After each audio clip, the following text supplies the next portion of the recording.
আসসালামু আলাইকুম। তোমাদের সবাইকে স্বাগতম জানাচ্ছি আমাদের আজকের ক্লাসে। আজকের ক্লাসে আমরা মূলত আমাদের বর্জ্য নিষ্কাশন অধ্যায় থেকে পড়বো এবং আমি আসলে আমার পরীক্ষা চলছে যে কারণে আমি তোমাদের সামনাসামনি অর্থাৎ বোর্ডে তোমাদের ক্লাসটা নিতে পারছি না। তবে খুব সুন্দরভাবে আমরা এভাবেই ক্লাসটা সম্পন্ন করবো এবং আশা করি এখান থেকে অন্তত একটা বা দুইটা এমসিকিউ হলেও কমন পড়বে।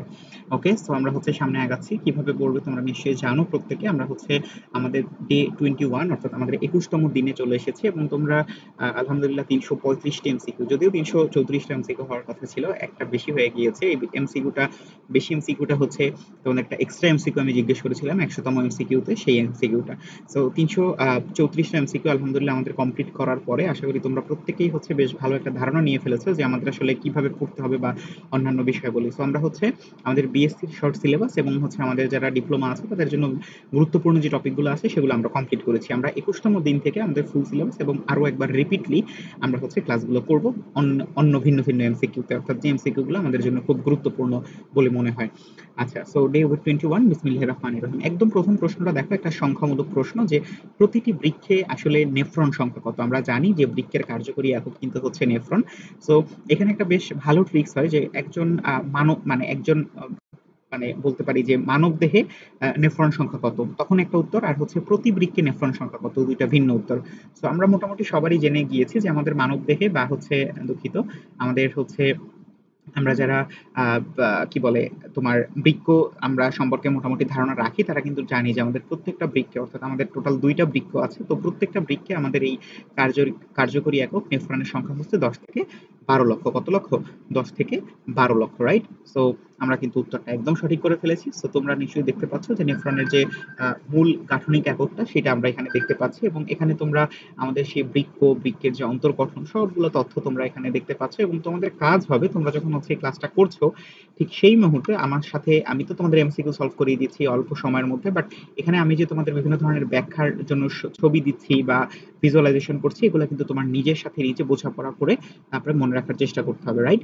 সো 10 থেকে 12 লক্ষ এটা আমাদের উত্তর, বাট এটার সাথে আমরা এখানে আমাদের যাবতীয় যে তথ্যগুলো আছে সবগুলো তথ্য কিন্তু এখানে ইন টোটাল দেওয়া আছে। যেমন আমাদের এখানে গ্লোমেরুলাসের ছবি আছে, আমাদের এখানে তোমার বোমান্স ক্যাপসুলের ছবি আছে, সো আমাদের এখানে হেনরি লুপের ছবি আছে, অর্থাৎ আমাদের নেফ্রনের সম্পূর্ণ গাঠনিক এককটা এখানে দেওয়া আছে। বাকি কাজটুকু তোমাকে করতে হবে, তোমাকে পড়তে হবে। আচ্ছা, এরপর দেখো কোনটি নেফ্রনের অংশ নয়। খুবই গুরুত্বপূর্ণ একটা প্রশ্ন, খুব ভালো একটা প্রশ্ন।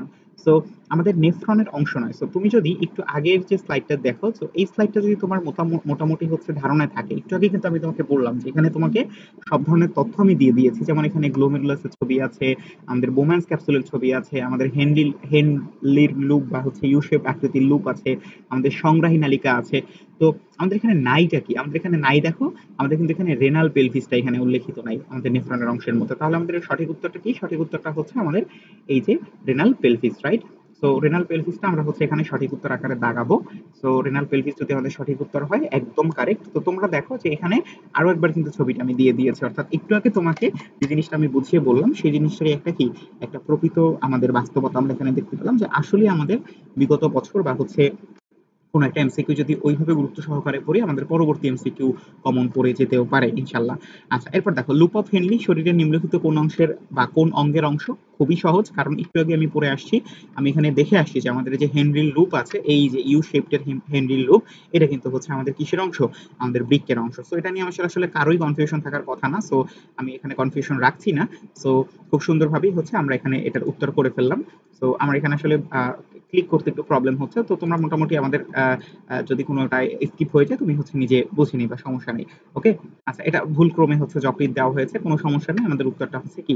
উত্তরটা আমাদের বৃক্ক। ওকে, সো মাঝে মাঝে তো ভুল হয়েই থাকতে পারে, এটা কোনো ব্যাপার না। আমি তো এটা চাইলে ঠিক করতে পারবো, বাট তোমাদের কিন্তু ঠিক করার কোনো সুযোগ থাকবে না যদি তুমি পরীক্ষা একবার ভুল করে ফেলো। সো এই কারণে সাবধান।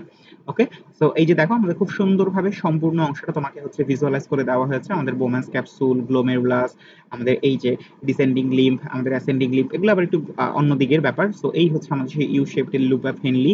আমাদের এখানে ডিস্টাল বা দূরবর্তী প্যাচানো নালিকা, প্রক্সিমাল বা নিকটবর্তী প্যাচানো নালিকা, আমাদের সংগ্রাহী নালিকা, সবকিছু এখানে দেওয়া আছে, পড়ার দায়িত্ব তোমার। আচ্ছা, এরপরে দেখো যে মূত্রের স্বাভাবিক উপাদান 9 কোনটি? এই প্রশ্নের উত্তর আমি তোমাকে একটু আগে দেখাই নেব, তারপরে উত্তরটা করব। দেখো, এখানে খুব সুন্দরভাবে তোমার জন্য আমি এটাকে আমি নিজে বানিয়ে তোমাদের জন্য তৈরি করেছি যে আমাদের ইউরিনের মধ্যে আসলে ঠিক কি কি থাকে, ওয়াটার থাকে অবশ্যই, পানি, ক্রিয়েটিনিন থাকে যেটা আবার হচ্ছে আমাদের বৃক্কের আমাদের রোগ নির্দেশক। আমার এটার মধ্যে ইউরিয়া থাকে আমার এইটা নিষ্ক্রান্ত হওয়ার জন্য, এবং সাথে সাথে কিন্তু ইউরিক অ্যাসিডও থাকে।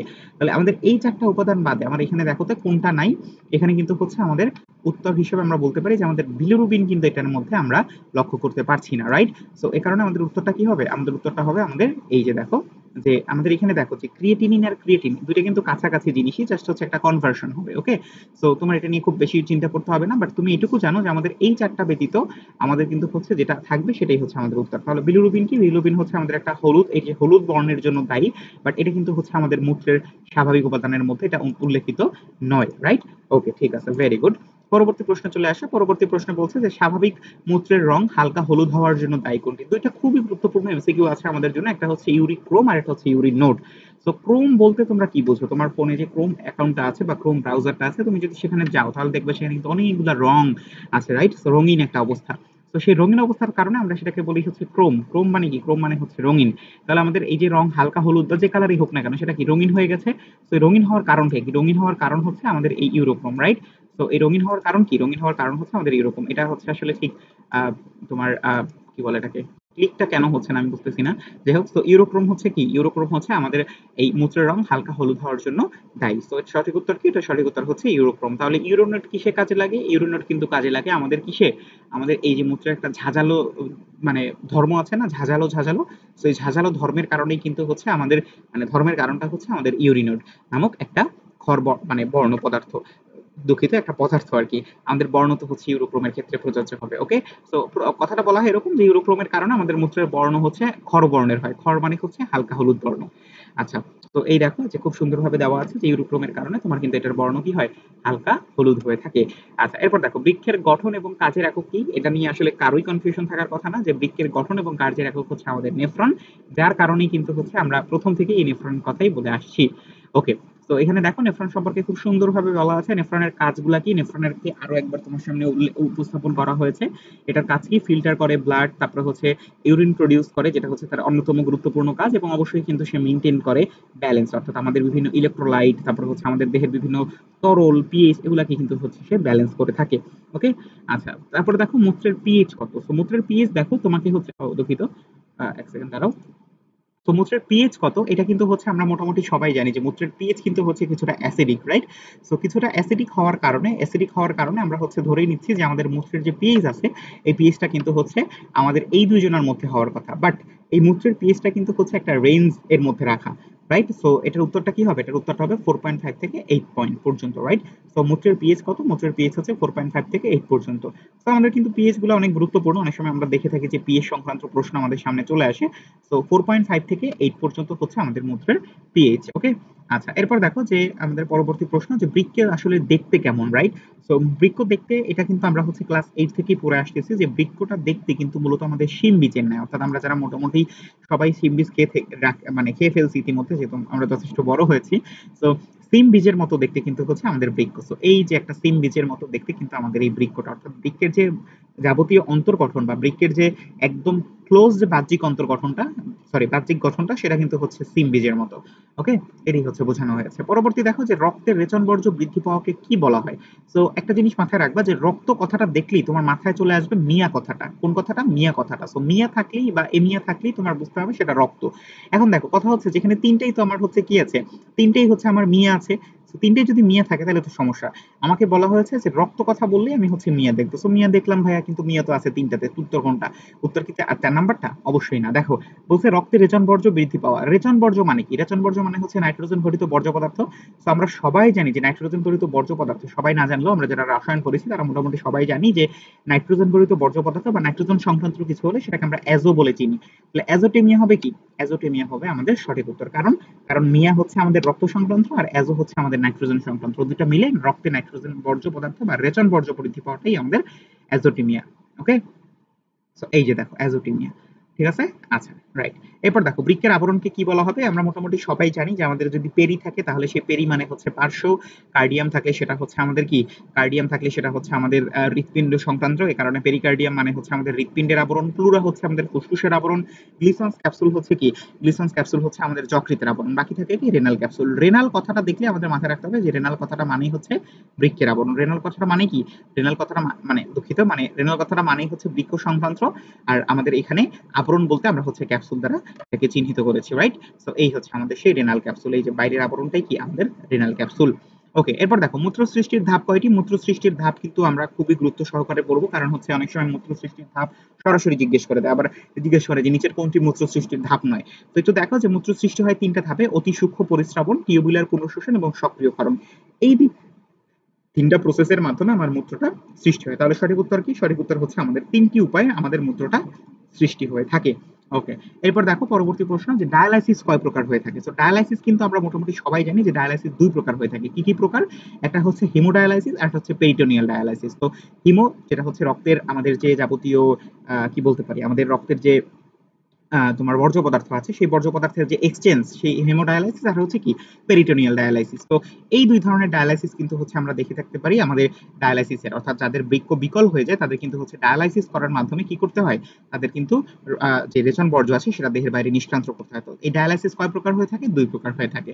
ওকে, আচ্ছা এরপর দেখো মূত্রে লিপিডের উপস্থিতিকে কি বলা হয়। খুবই সহজ একটা প্রশ্ন, তোমাকে বলা হয়েছিল যে লিপিড সংক্রান্ত কিছু দেখলেই তোমাকে কি করতে হবে বলতো, লিপিড সম্পর্কিত বা লিপো বা লিপো ইলাও এই ধরনের ওয়ার্ড দেখতে হবে। তো এখানে দেখো লিপিড বা লিপার মানে লিপিড সংক্রান্ত ওয়ার্ড আছে কোথায়, এই যে লিপু, আবার দেখো ওই যে ইউরিয়া, লিপুরিয়া, এটা কিন্তু লিপুরিয়া, হ্যাঁ।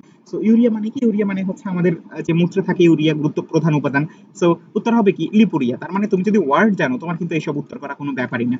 সো সেম ভাবে এই জিনিসগুলো তোমরা আমাকে বের করে দেখাবা যে হেমোসোরিয়া মানে কি, প্রোটিন ইউরিয়া মানে কি, গ্লুকোসুরিয়া মানে কি, সবগুলা যারা যারা মোটামুটি তথ্যগুলো জানো, তোমাদের অনেকবার এগুলো পড়াইছে বিভিন্ন জিনিস, তো তোমরা এখন আসলে এগুলা ঠাস করে বের করে ফেলতে পারবা। সো লিপিড ইউরিন, ওকে, তার মানে আমাদের ইউরিনে বা মূত্রে যে লিপিডের পরিমাণ সেটাই হচ্ছে কি লিপুরিয়া। আচ্ছা এরপর দেখো নিচের কোন হরমোন রক্তে সোডিয়ামের মাত্রা নিয়ন্ত্রণ করে। একদম ছোটস্থ মুখস্থ রাখতে হবে যে আমাদের অ্যালডোস্টেরন কি করে, অ্যালডোস্টেরন আমার রক্তে সোডিয়ামের পরিমাণ বা সোডিয়ামের মাত্রা নিয়ন্ত্রণ করে, এবং এটা কিন্তু আমাদের দেহের জন্য খুবই গুরুত্বপূর্ণ একটা হরমোন, আমাদের হচ্ছে জীবন বাঁচানোর হরমোন, ঠিক আছে।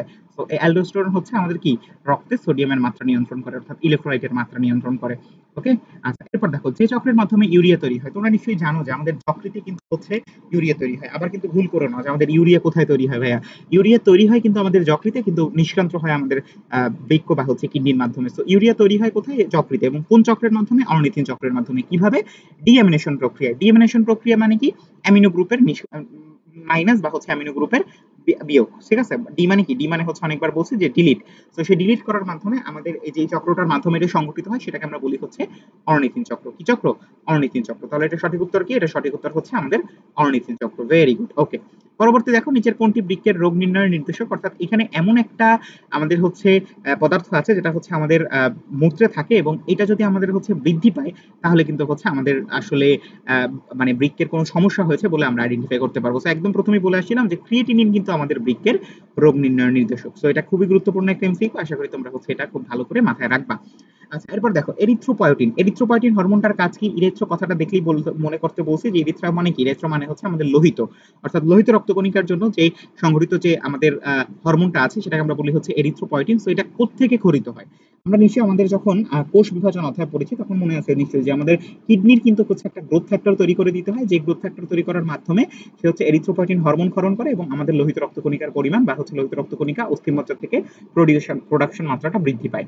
তো এই সেই এরিথ্রোপয়েটিন হরমোন যেটা হচ্ছে আমাদের কোত্থেকে নিঃসৃত হয়, কিডনি থেকে নিঃসৃত হয়। তো এই এরিথ্রোপয়েটিন এখান থেকে নিঃসৃত হয়, এবং এই এরিথ্রোপয়েটিন হরমোনের কারণে আমাদের কি হয়, লোহিত রক্তকণিকা সৃষ্টি হয়, রাইট। সো এই হচ্ছে আমাদের আজকের এমসিকিউ সলভ। সো খুব দ্রুত তোমাদের সাথে এমসিকিউ গুলো সলভ করলাম, কারণ হচ্ছে আমাদের সময় কম, দ্রুত এমসিকিউ সলভ করতে হবে, এবং হচ্ছে এমসিকিউ সমাধান করার ক্ষেত্রে এরকম একটার সাথে আরেকটা তথ্য রিলেট করার ক্ষেত্রে আমাদের আরো বেশি সতর্ক থাকতে হবে, এবং হচ্ছে আরো বেশি আমাদের এটার ব্যাপারে মানে কৌশলী থাকতে হবে। তোমাদের সবাইকে আসসালামু আলাইকুম জানিয়ে আগামীকাল দেখা হবে এই প্রত্যাশা রাখি আজকের মতো শেষ করতেছি। আসসালামু আলাইকুম।